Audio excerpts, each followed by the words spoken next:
and we promised. I've been having that nightmare all week, so there we go. We're recording. Marla, is this session limited to 40 minutes? No, it's not. I have Zoom Pro, so we can Oh, wonderful. stay on for an hour. It's pretty good. It's pretty clear. Morning, Denise. Morning. Exit minimized video. Gonna come say hi? Okay. Hey, we just came from a bit of a pool. So this is my daughter, Mayan. Hi, Mayan. All our tutors who are helping us. Are you the assistant? You're checking the SMSs? My Hebrew student. Mayan. Mina, where do you live in are you in Tel Aviv? I am in Yafo. Oh, you're not. Oh, yeah. I thought she's more gonna be like this. Okay. Did anyone SMS? I might need them. Do you need them? No. Okay. I see that Maureen sent me a message, so let's see if she was able to get on. It's just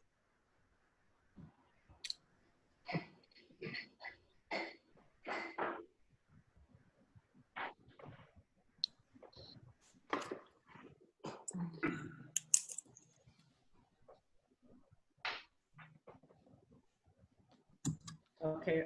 Maureen will be on soon. Okay, Great. she said that, and I just sent other. Okay, Marie said I'll join in a few minutes. And I also sent Abigail another note. I'm sure she got it. She might still be busy. I have a session with her later this morning at 10:30, so. Hi, Kenny. Is my audio working? Hi, Corinne. Hi, Yes, how are you? the audio is working. Okay.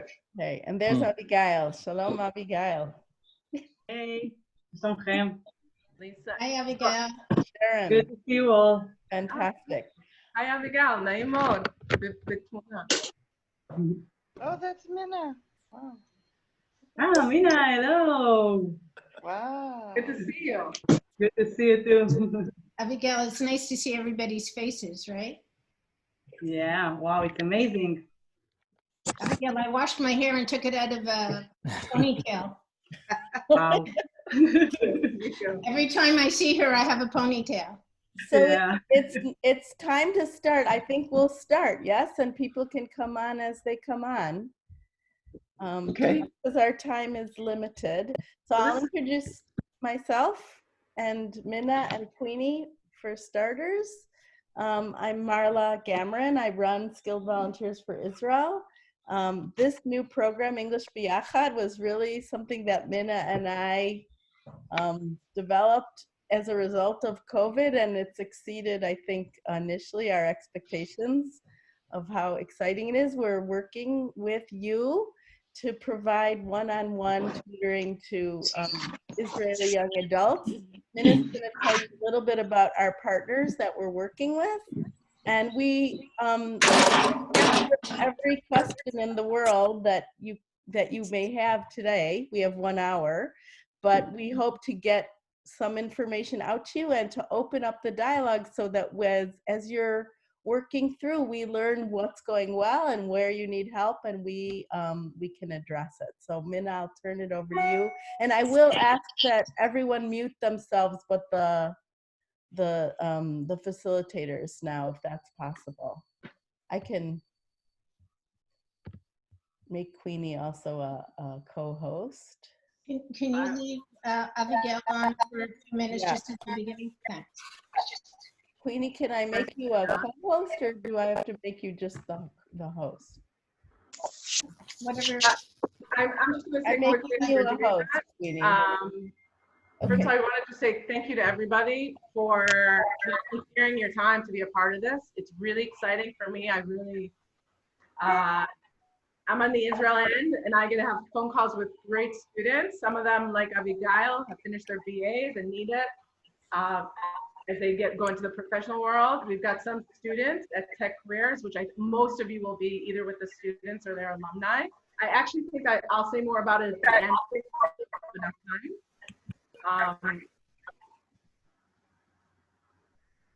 The volume's too loud?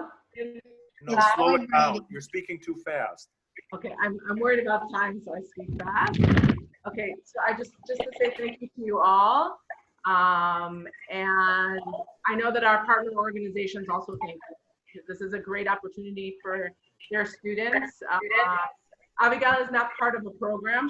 They were part of our pilot with an organization that we work with that works with students, post students. I'll tell you more about tech careers at the end, but I want to get started with more topics with Queenie and what we're here for today.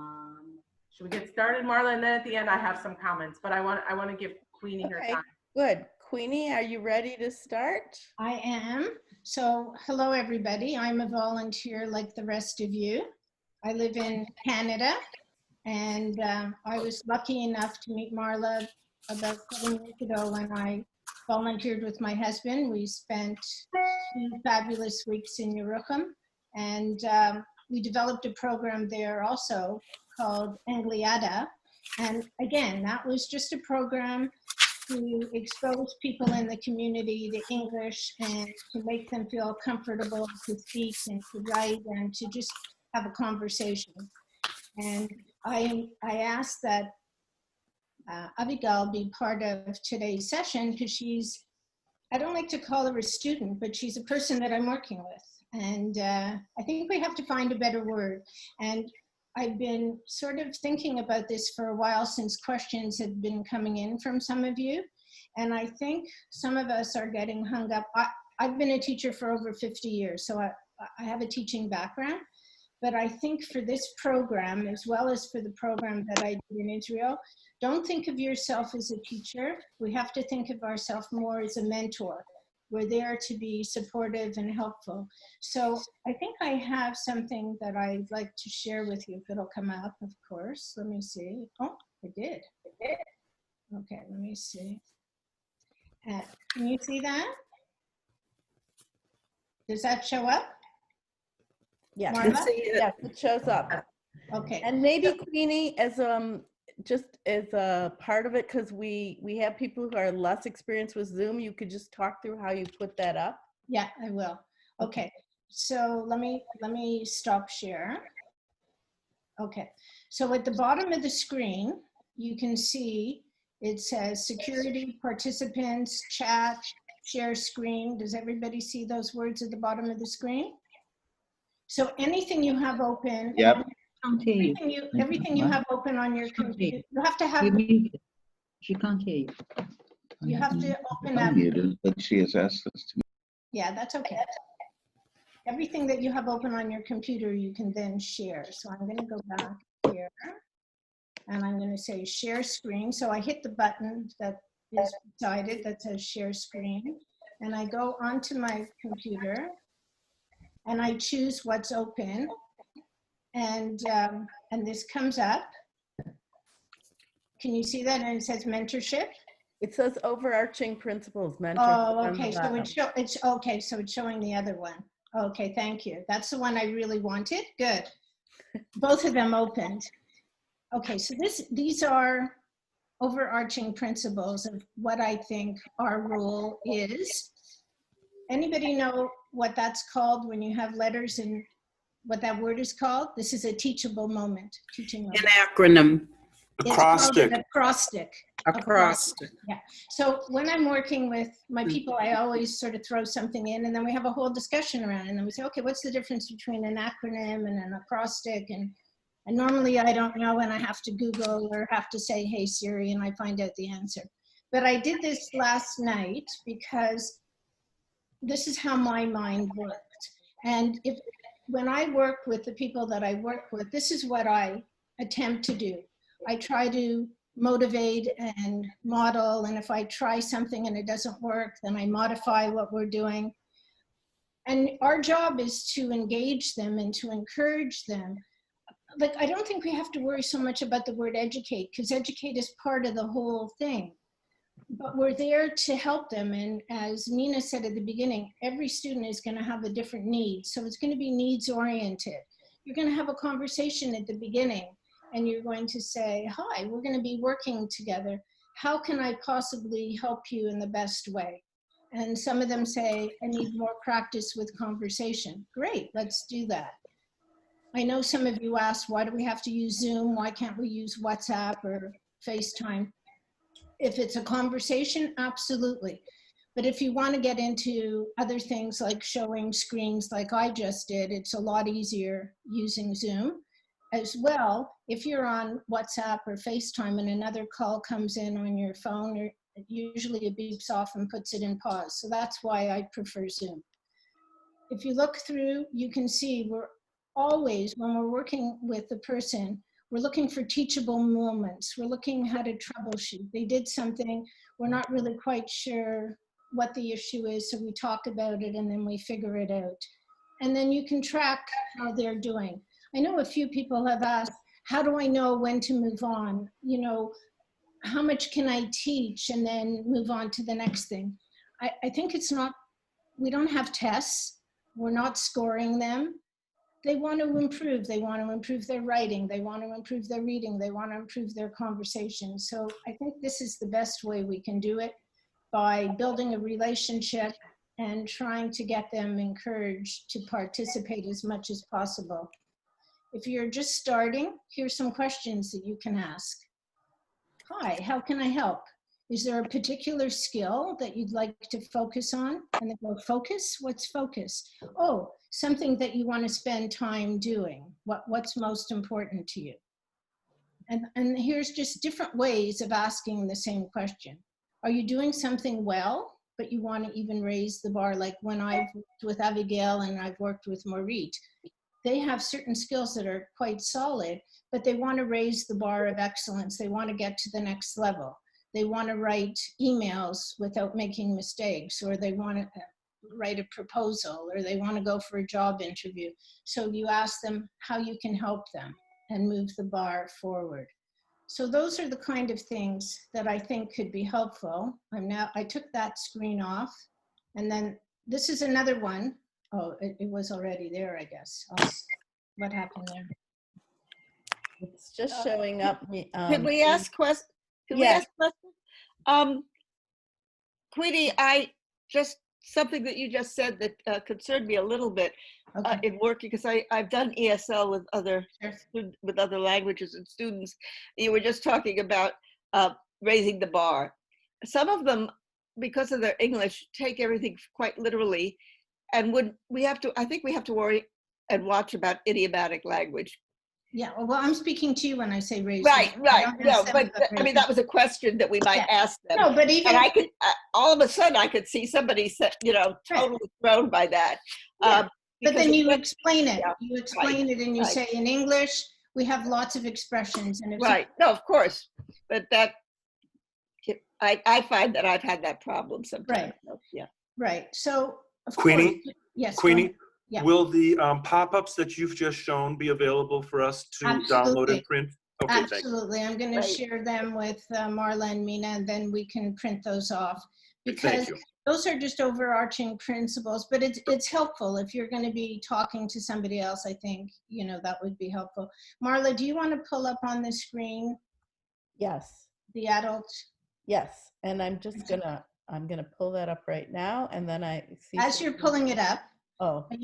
Ayelette? Wait, Queenie, we've got to change you because you're the host and it's not letting me pull it up. So hold on just a second. So you can see us learning. Do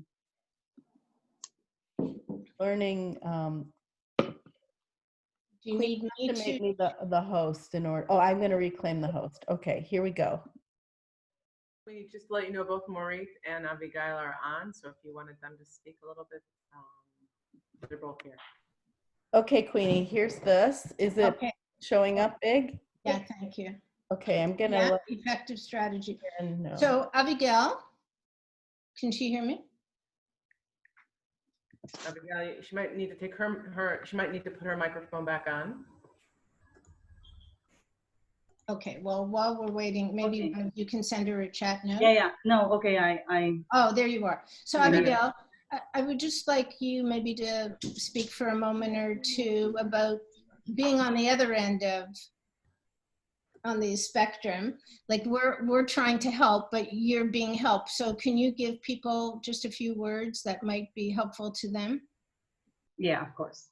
Okay, so I didn't prepare anything. No, but, neither did I. it's from my heart. So, okay, I met Mina through someone that tried to help, and then she met me, Queenie. She introduced me. She introduced me to Queenie. She introduced me to Queenie. And from then, a few months we are together. Every week we meet each other for twice a week for an hour. And I can say it helps a lot.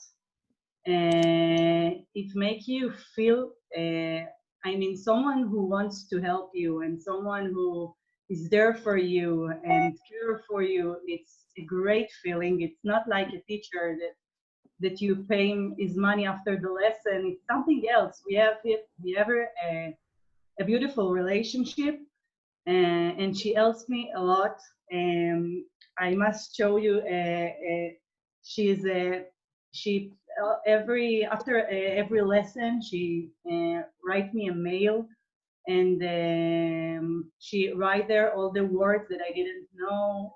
And we're going to show them an example of that. But thank you. I just want people to know that you don't have to wear a teacher's hat. You have to be there for them. You have a role to play in terms of just motivating them to feel positive. I know when I started with you, Abigail, you were using Google Translate for everything and you weren't writing anything in English. And I kind of nudged her and pushed her to try and write something in English and not worry about mistakes, because that's the only way I can help, is if I see the things that she needs help with.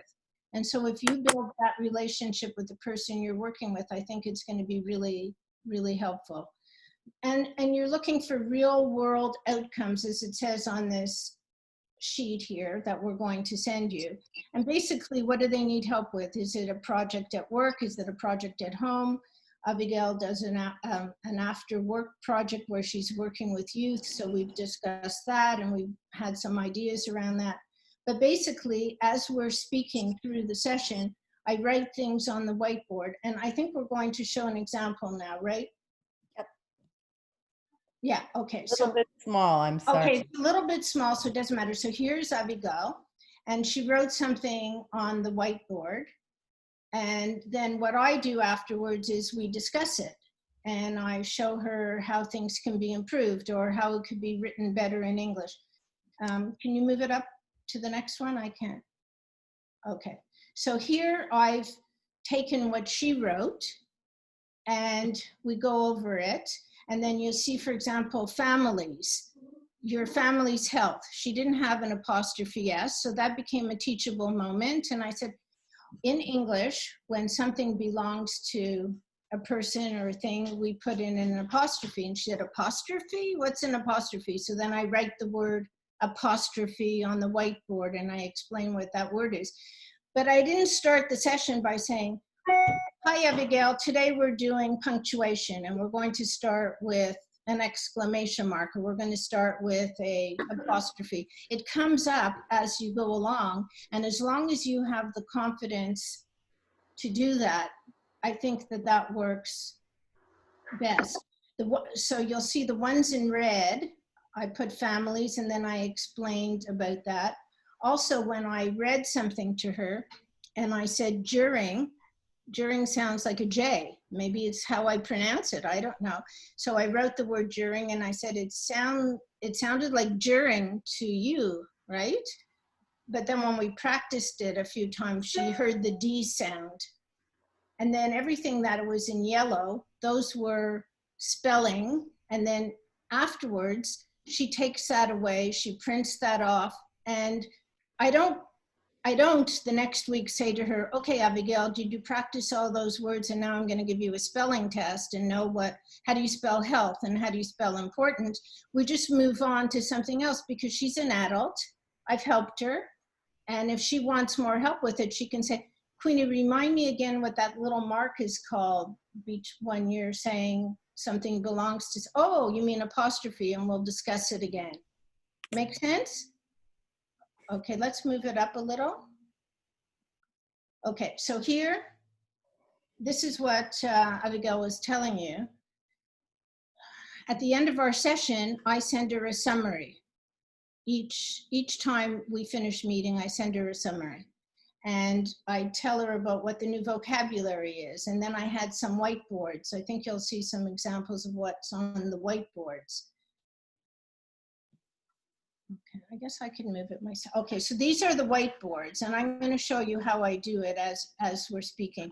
So these are examples of the whiteboards. As we're speaking, I write it, and then I write this. The children have finished school. This is not yours. This belongs to Yafit.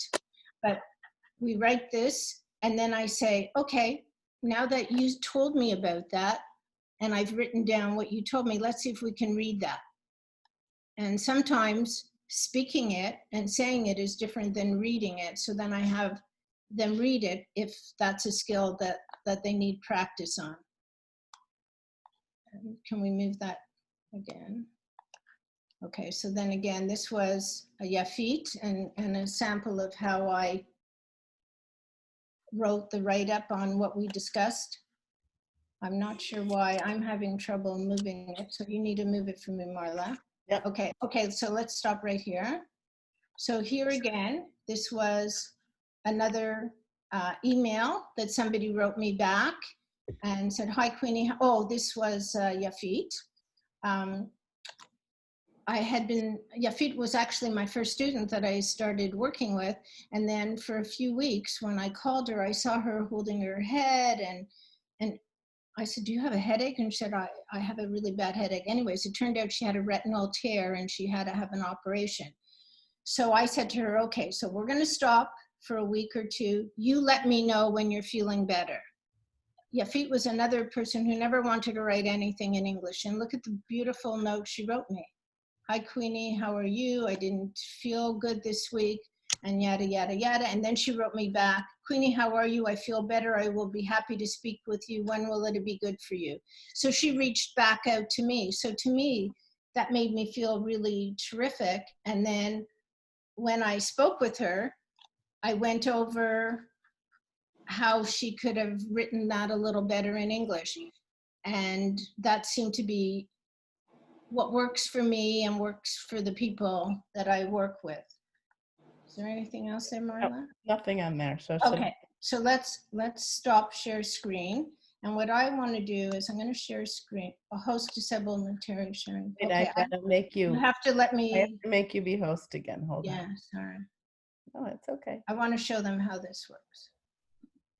The interesting thing about using the whiteboards, and I'm going to show you what I do, is you just press on share screen. And Does then everybody see share screen at the bottom? And then there's something called whiteboard. You click on whiteboard, you share, and then up in the top, and I'm happy to walk anybody through this another time, so we don't have to spend time doing this now, but I'm gonna just move it down a little, have it a little too high. Okay.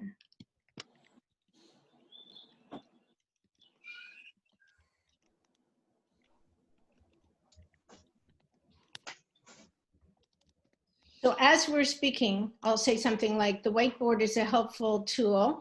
Sometimes as I'm writing, I make some spelling mistakes and my person that I'm working with now says, Queenie, you forgot the O in whiteboard, because as I'm typing, I'm not really looking. So it's really good because they're not only looking at what I'm writing, but they're checking. I don't make the mistakes on purpose, but believe me, I make them. So the only thing I'll share with you is that after you write on the whiteboard and say, I did it on purpose, I did 2 M's. If I go to the top corner and click save, it's going to take a screenshot of what I wrote. And so when I go to send it to her later, I can't correct the spelling mistake. So sometimes now I try to look up and just check that, or I'll say to them, before I click save, are there any spelling mistakes or something? And then it's amazing because you just click save and it's there. And then it really makes you feel good when you can. Hi, Marla. Marla, are we making this, can we be a little bit interactive in this? Yeah. Sure, this is Paul. I've had different experiences than Queenie. I've done tutoring in Israel, in Haifa, and in Jerusalem school systems. I'm not a teacher, so I don't have the expertise that Queenie has. I do know a little bit about the Zoom usage, and I'm just wondering, it's a question. I mean, you're kind of jumping right into aspects of Zoom that more experienced individuals with Zoom would be comfortable with, but less experienced individuals would be less comfortable with. And you find out your comfort level very quickly with Zoom because I've used it a lot and I've used it wrong a lot. Well, welcome to the club. And I've made a lot of mistakes in it. And I've found that sometimes if you try to be too precise, too formal, and have want to get it perfectly right, it sometimes gets in the way of the conversation. Sure, And gets absolutely. And I don't use the whiteboard all the time, so I agree with you. And then again, you know, it's a tool in your toolbox. So when you do anything around the house and you carry your toolbox, you don't only use a hammer. You open up the toolbox and you take out whatever tool makes sense. Is it a screwdriver? Is it a saw? Is it a hammer? So Zoom is just one tool and using the whiteboard is just one tool. I'm just expressing and sharing what I've done with some of the people that I'm working with, but there's a gazillion different ways. I mean, up until COVID, I never used Zoom and I never used a whiteboard. So it doesn't mean that that's what we are recommending that anybody do. I think everybody has to work with whatever tools they feel most comfortable with. As I showed you, there were a couple of examples of either a WhatsApp message that my people sent me or an email, and then I took it and then I could just copy and paste it and put it into a Word document and send it back to them. It doesn't have to be through Zoom. So I hope nobody gets hung up on the concept that volunteering and helping students has to be based on Zoom. This is Lee Rubenstein. You're also making a presumption of a skill level on the receiving end. We don't know what these people in Israel have as far as familiarity with Zoom and its tools as well. So it goes both ways. We don't know what our skills are, let alone what their skills are. Right, and for sure, that's part of the first conversation. I think the first conversation I had with the three people I'm working with, which is Maureen, Yafit, and Abigail, was through WhatsApp. And I asked them if it was okay to have a video call, because I like to see the person that I'm speaking to. Other people are okay just using the audio. So you choose what works for you. And in the first call that I had with them, I said, have you ever used Zoom? And all of them, I think 2 did and 1 didn't. And I said, okay, I'll send you a Zoom invite and let's see if it works. And all she had to do was press the button, as you all did when Marla sent you the invite. And then you're on Zoom. You don't have to use Zoom, and we don't make any presumptions of what they have or they don't have. You work with whatever tools you have. So, you know, I'm sorry if people think that we're honing in on Zoom, because this is not about Zoom. This is about being a mentor. This is about caring. This is about helping people. This is about giving them the sense of confidence that they can do. I think that's our job. Our job is to really, you know, when I first spoke with Yafid, she said to me, I'm not good in English. In school, I didn't do good in English. I'm not good with languages. I said, don't worry about it. We're going to have conversations. And I promise you, as we speak, your conversation in English is going to improve. And then, you know, 3 weeks later, she's saying, wow, I have so much more confidence. Not spelt right, but she said, I have so much more confidence. So that's our job. Our job is just to sort of nudge them and help them, but not worry about mastering skills. I know I read some of the questions that you sent, and like somebody asked, why is it I do, you do, but he does? Well, you know, that's conjugation of verbs. You know, unfortunately, when I went to school and I learned Hebrew and I learned French, we spent 92% of the time conjugating verbs, and I never had a conversation. And so my Hebrew is really lousy, but I can conjugate any verb that you want to know in any tense. So don't worry about verbs. Don't worry, you know, if they ask me a question and I don't know the answer, I go, wow, that's really interesting. Let me check that, and next time when we speak, I'll have an answer for you. We're not there to have all the answers. We're there to really be helpful. May I add something to that? Hi, I'm Lori, and I met Mala and Minna in 2019 when I was coming over to Israel for a volunteer purpose, and Mala and Minna placed me in a high school for tutoring English in Netanya, and I had a wonderful, wonderful experience. I was lucky enough to be part of the pilot program, and I was able to reconnect with my former school in Netanya. And so I had started with a couple of high school students, 9th graders, a month ago. And I had an interesting experience with them. I used Zoom. One of the girls had dropped out. The other one had stayed with it. It was at the time when the students in Israel were still on stay-at-home order. And so we had 2 good weeks. We had 4 great lessons before they were asked to come back into the classroom. Since then, we agreed that we would resume in July. So so this past week, knowing that I would have this training class with you all, I approached my students, and what I did was I asked them. It was an interview, even though I have 2 students now. I interviewed them separately to get a sense of really what was their objective. What did they want to get out of the tutoring time? It's not my time with them, it's their time with me. So it's so important for them to set their own purposes. What is important to them? Is it grammar? Is it conversational? Is it learning vocabulary within different settings, such as going to the mall, buying tickets for the bus, and learn,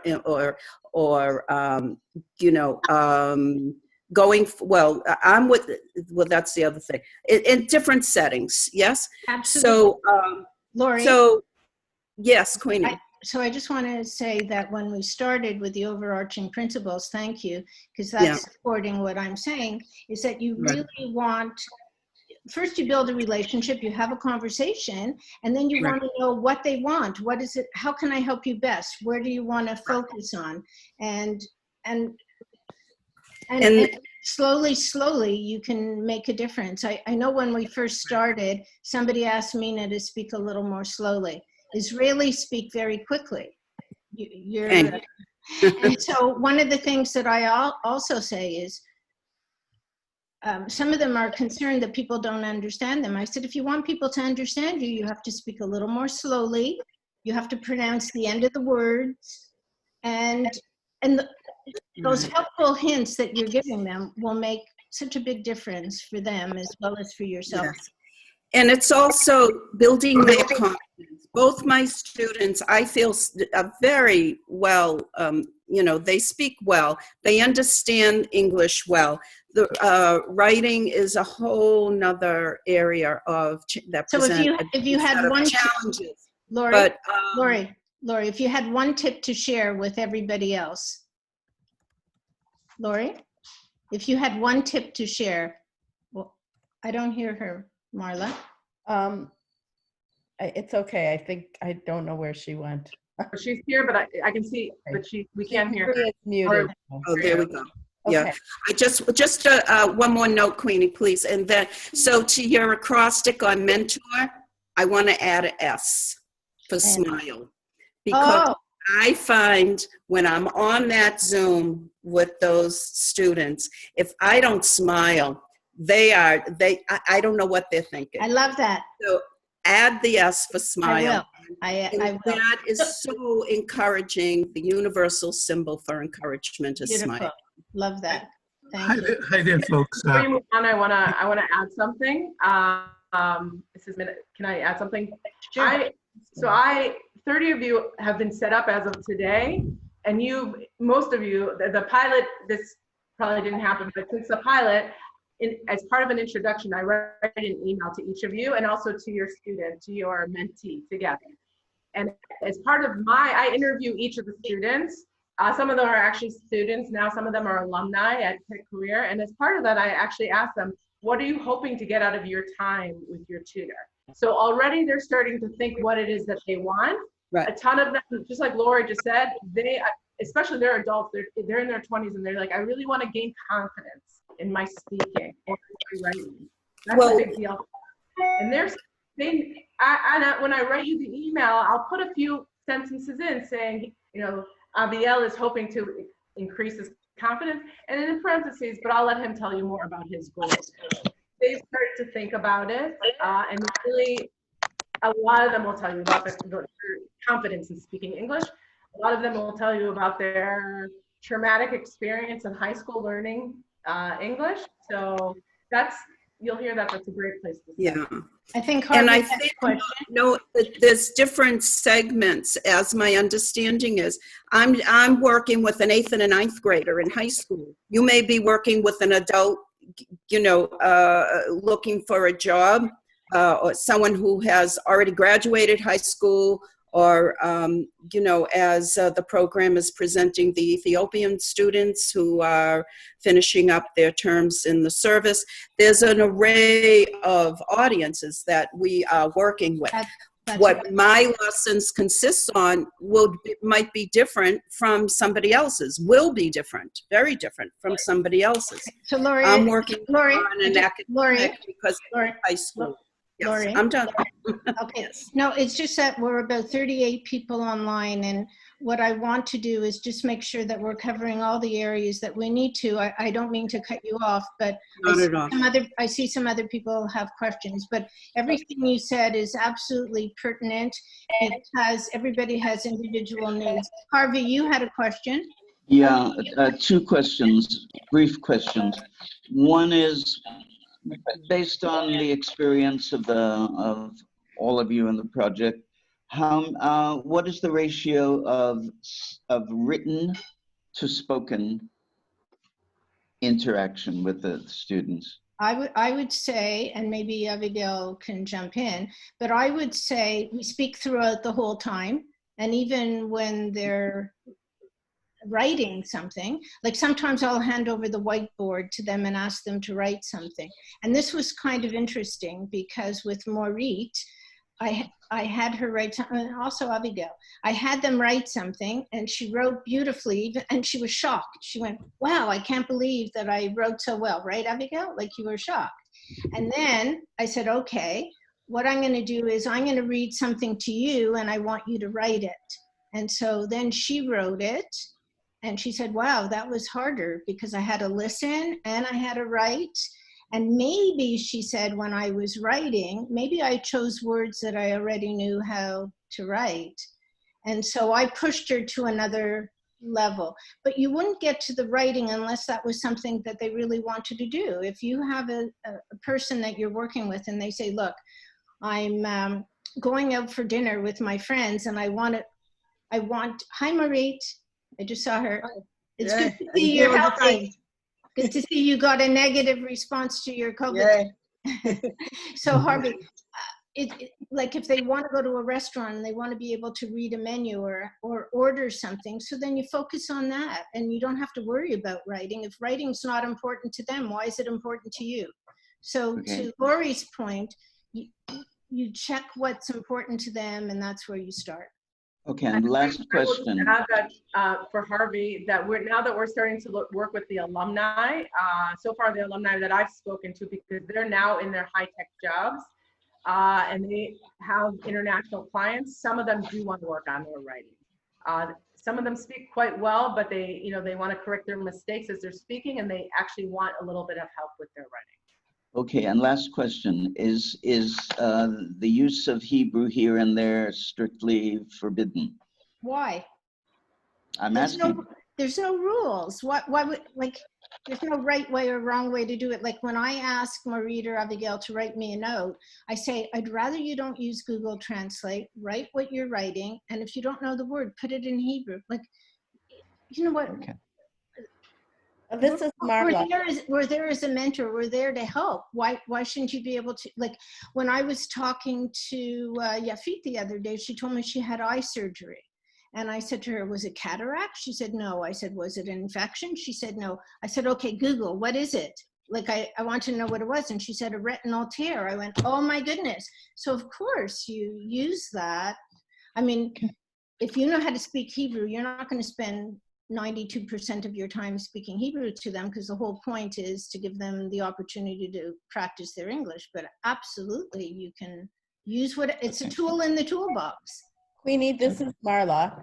I just want to thank you, Harvey. I want to just raise a question that Betty Ann wrote about whether the question of boundaries is something we should be concerned about in terms of our relationships with the participants, and perhaps Marit, who's on the call. And Marla, I want to jump in with that because I actually had a conversation with Abigail. Address that. Yeah. Go ahead. Should I start, or Marit, did you want to say something first? Or I'll jump in. The question was about relationships, and actually Abigail, who works with Marit at Tech Careers, actually said to me, because I asked her, is it okay if our volunteers ask your students or your alumni about their home lives, their families? She said 100%. Sure.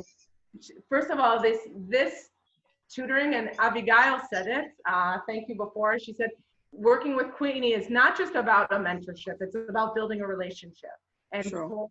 I think for the tech career professional staff, it's important that their students are meeting people from a different culture, with a different language, and the idea of talking personally is very important. Abigail also pointed out to me that, I'm sorry, not the Abigail that's on the call, Abigail who works at Tech Career, sorry, pointed out to me that whether they like it or not, they are Ethiopian Israelis who are in a program to go into high tech, and they are ambassadors for the Ethiopian community. It's a responsibility. What that means, we can discuss at a different time, but in terms of, she wants them to have an opportunity to talk about who they are, what it means to be Ethiopian in Israel, what's going on in Israel in terms of Ethiopian Israelis, etc. So that was part of a conversation I've had. So Marie, I'd love if you added to that. I want to jump in just for a second because it's so interesting. I never thought about boundaries. Like as soon as I'm on the call with them, I introduce them to my husband, I show them my new puppy. When I was talking to Abigail, she mentioned to me that she's now single, but she has a good relationship with her ex because of her son. And then how difficult it is to meet men when you're divorced and have a child and live in a religious community. So I asked her if she ever heard of the movie or the play Fiddler on the Roof. And she said, no. And I said, you don't know Fiddler on the Roof. So I printed out all the words to the song for, which one was it, Abigail? matchmaker. Oh, matchmaker. Oh, because she was telling me somebody called her and wanted to fix her up. So I said, did you ever hear the song Matchmaker? So I sent her all the words to Matchmaker and we sang it, and she learned words like veil and groom and a few other words. But that was like all built on a personal conversation, that we had a whole lesson on, you know, matchmaker, and on Fiddler on the Roof. And then I told her she should Google it and listen to it. And of course she was way too young to know about it. Wait, Queenie, this is Lee. You mentioned something I would like to touch on, and that is their observances and Shabbat and holidays. Are they available? I have no idea what to expect when it comes to that. In terms of scheduling, Lee? In terms Yes. of scheduling, we're generally not scheduling on Shabbat. We're scheduling during the week. Of course, the Israeli work week begins on Sunday, which is a weekend for North Americans. So that's an available day, might have more flexibility, but most of our Israeli participants are asking to be scheduled sometime from 5 in the afternoon till about 9 p.m. Israel time. So it's hitting us in the morning and early afternoon in North America. And are they observant as far as like the holidays and not doing electronically? Everybody's different. You can talk to your students. Oh, okay, okay. Everybody's different. And like, for example, after our call today, I have a session with Abigail, because Friday actually works for her before Shabbat, because she knows she's home and she's going to be there. So that works for us. But we've changed the schedule a few times based on if I had something or they had something. Marie had to change something once, Abigail had to change something once. So it's a schedule that you make with them, and you don't have to go through superiors to make sure that those changes can happen. There's no red tape. I have one more logistic question. Does everything go through you, or will there be a contact sheet of mentors so that we can interact? So that's a question that I wanted to ask, is how people wanted to connect after this, whether we wanted to set up a closed Facebook group. Do we want to just have emails? Not everybody may be as enthusiastic as that, and I'd be open to, I can put that question out to all of you when this is over and get some input, and we'll put some kind of mechanism in place. I think it would be helpful for sharing best practices and our experiences to see what's been working and what hasn't been working, and what others have had experience-wise as well. I agree, and I think if anybody has a question, I'm certainly open to anybody WhatsApping me or sending me an email or having a Zoom call. And if anybody wanted to have a one-on-one, I think, I won't mention any names, but there's one gorgeous woman in the audience here who I did a one-on-one with Zoom, and it worked for her. You're not smiling. Now you're smiling, okay. And so that works. So I'm happy. Look, you know, I'm sitting at home. It's during COVID. Yes, I have other things to do, but if I can help, that, you know, I feel good when I can do that. So anybody can reach out to me, and Marla, you can send my email or my information out to people. Can I talk a little bit about so we actually interrupted and didn't let Maureen speak. She's been on. Maureen is also one of Queenie's mentees. Is that what we decided? Yeah, a mentee. Okay. So is there anything you wanted to add, Maureen, either as a professional staff at Tech Careers, which is the organization that we are now doing, that we now have most of our students, or if there's anything you want to say in terms of with your work with Queenie? Well, Queenie is wonderful, and she, I think you heard about the tools she used, and it's really great. I think it's much over than I was expected, and you don't have to do all what she's doing, because it's a lot. I think even if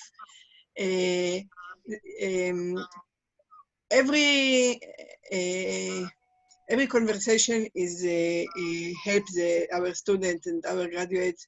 They have a lot of wish to improve their English.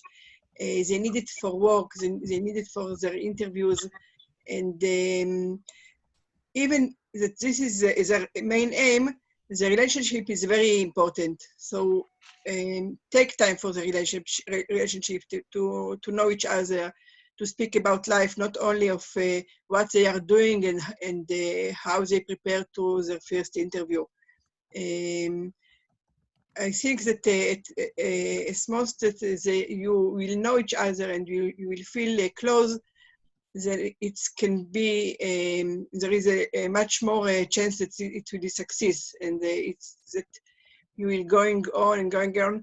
I can tell you that yesterday, Queenie, 2 days ago, we had a meeting, Queenie and me, at 6 or 7 in the evening, and I wasn't in a mood for all. I was waiting for a few days to my corona test. Yes, and I was very pressured, and I thought that how can I even speak now? And just when we started, she changed all my mood. It was fantastic. It was really, I really thought, how can I even speak now? I so stressed, and something with the relationship that we built between us, it changed all my feel. So it's very important. Yeah, and you know what? I could tell you were very stressed, and we could have ended a lot earlier, but I'm sure we were on for at least an hour. But we acknowledged it. She told me about it. She told me how she was exposed to COVID, and so everything became, part of the conversation. And then somehow new vocabulary came. Oh, you were talking to me about some of your students, and she said some of my students who want to. Oh, she was so not only with waiting for COVID, but you were doing interviews with potential students. And I said, potential students, another word is perspective. So then she said, well, what's the difference between perspective and prospectus? And then, wow, it looks just like, what was the other one? Perception or something. Anyway, we prospect had also. Yeah, prospect. And I don't know, we had this whole, teachable moment about all these words that came up. And also, I think what it did was it took your mind off of, all the things that you were really, really worried about. Yeah. But again, you as the mentor would see, oh, you know what? I think today is not a good day for us to continue. How about we reschedule? And you give them the opportunity. Yeah. But also this is why. If I why. might just sort of interject, can I just interject? I just want to say about the importance of the relationship that does come out of this. I have been a mentor for a refugees family from Aleppo, Syria. And for those who haven't done this before, the mentors, you will get more out of the relationship than actually the mentees. You will become part of their lives. You will be able to help them and guide them in ways that they haven't had. Yeah. And I appreciate that. That's why I try to remove the hat of educator and as teacher and say we're there as a mentor. We're there to be supportive, to be helpful.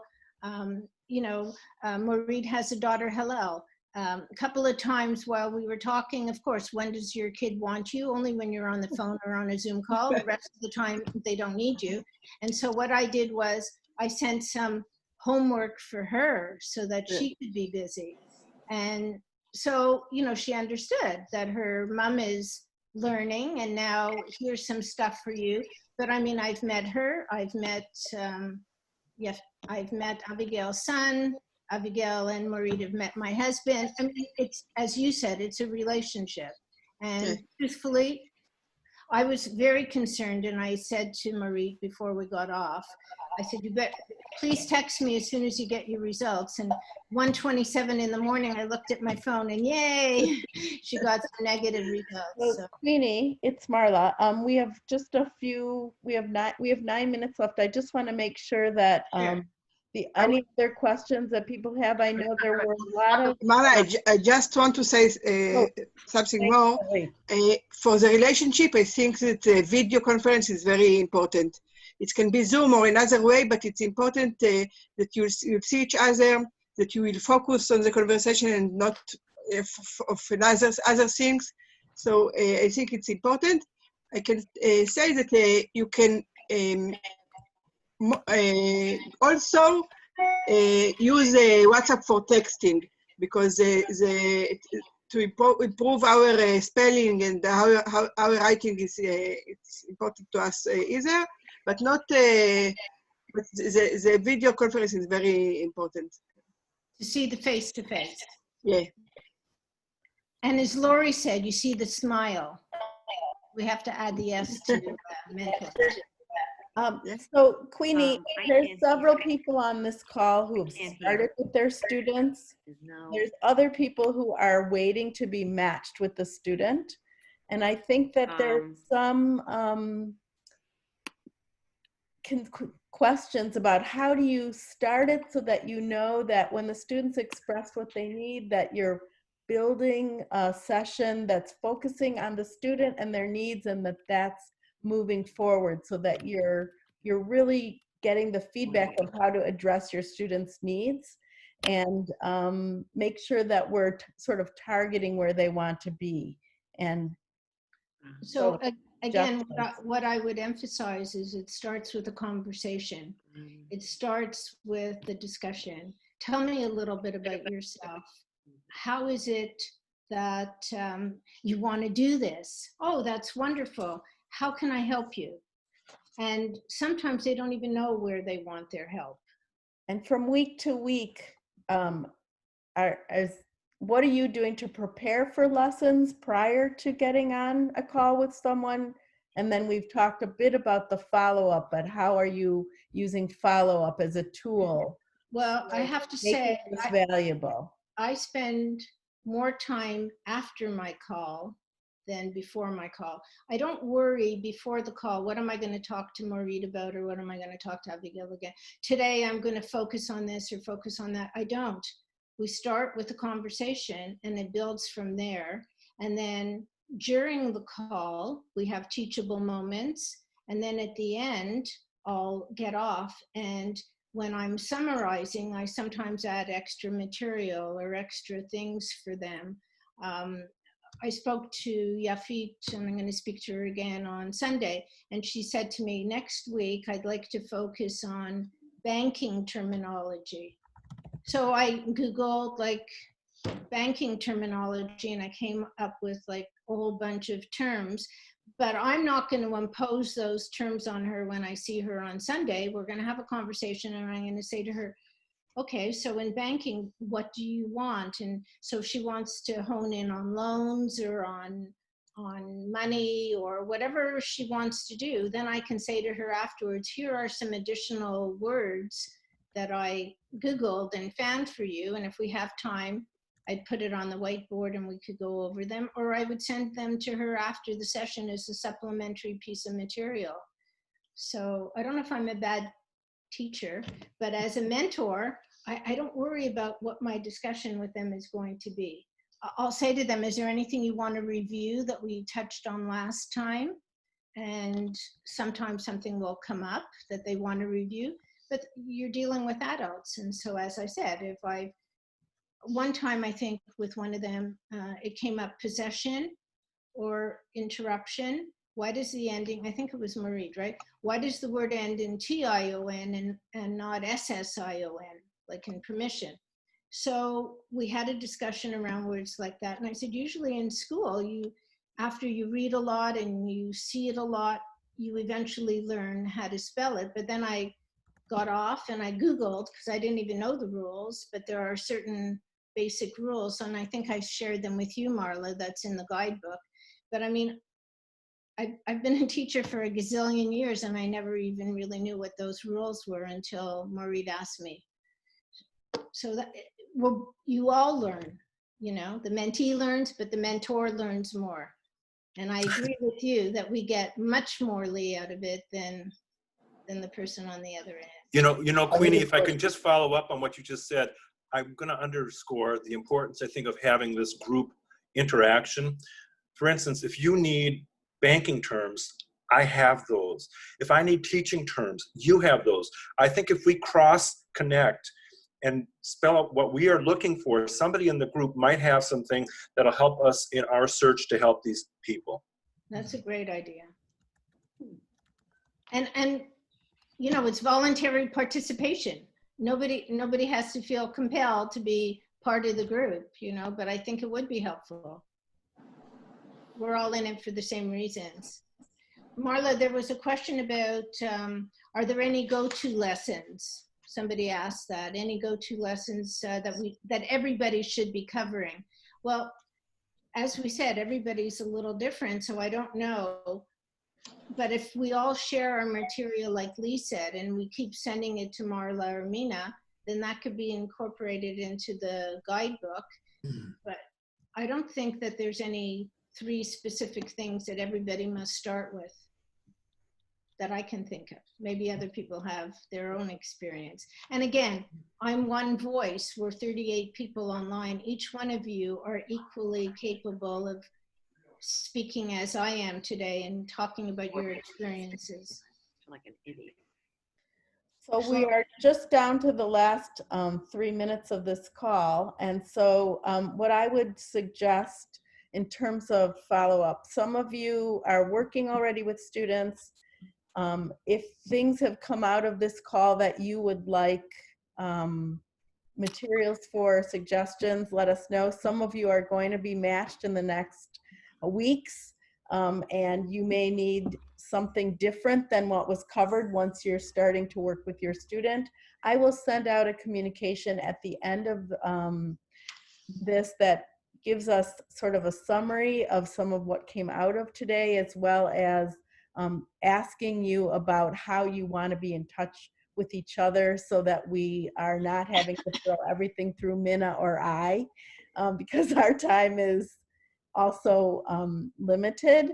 And then as we've gotten the tips and the resource guide that we kind of threw together based on what people have shared, we can put subsequent documents up, and we can use Google Docs or some other sharing tools so that you have access to information and you can add information into some a group share.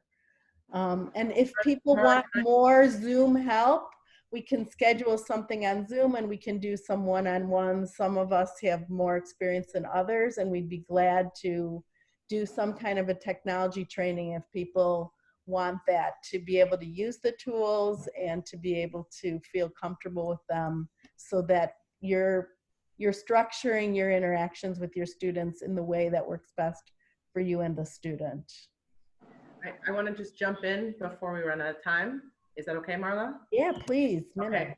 Like Marla said, some of you have been set up, and maybe you'll shake your head as I say that. I think that the setup part, you'll get an email from me and to you and to the student at the same time with a small blurb about each of you. I have a little information on some of you who I haven't spoken to directly. I've been interviewing all the students, so I try to give a little information on them and about them personally and what they're looking for.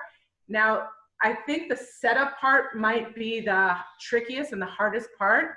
Some of you have noticed when you get emails back from them that I think Abigail or Queenie said a lot of them have used to use Google Translate. Some of them actually will like write something in Hebrew, put in Google Translate, copy paste in the email, and it doesn't make a lot of sense to you. I've actually been saying to the students, don't do that. It's hard to understand when you take a copy paste out of Google Translate. Just write as best as you can. It will probably be easier. Keep it short, and I'm asking all of you to keep your emails to them short. Mine is long for you guys, so that you get more of a sense of who they are and what the next step is. But when you write them back saying, nice to meet you, could we make a time? I've actually asked them to try to beat you to it, to be the first email that goes out, to say, I am free on Mondays, Wednesdays, and Fridays from 6 to 8, whatever the time is, to give you some options. I ask you, to be a little bit patient with them. Their English is not going to be great in writing at the beginning. Let them know, I try to do this, but let them know your time zone. Say, if it's 2 o'clock in Israel, if it's 9 o'clock in Israel, it's 2 here. I'm trying to do that, to saying, he's on the West Coast, that means he's 10 hours behind us. Do it again when you write them. But I know that a couple of you have had that experience already. So just be a little bit patient with that piece. But the students are very eager to get going. The mentees are very eager. And within 2 weeks of you signing up, hopefully we'll have someone for you. We're starting to work with the alumni, and they're just as eager as the students. I see that Stephanie, I think, is waiting to say something. She got her. No, I'm good. Okay. Now, a couple of you wrote in the comments about, can you tell us a little bit about tech careers? Do we need to do that? Or I saw that Marla wrote a little blurb. You want me to say a little bit more? Does Maureen want to say a little bit more? Maybe Maureen should say. Is she still here? She might have to get. Maureen, You're you still muted. here? You're muted, Maureen. I'm sorry because of my daughter. Yes, I'm still here. A few words because TechCareer is a non-profit organization who established in aim to help young adults, Ethiopian Israelis after the army to get into the high-tech industry. We have very professional courses in very unique programs, which included dormering. They live in our campus and they learn from the day to night for 8 months how to be programming and other professions for high-tech.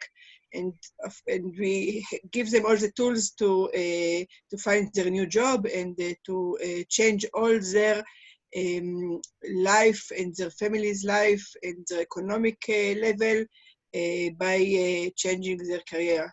That's Marie, tell them about the recruitment rate. Jobs.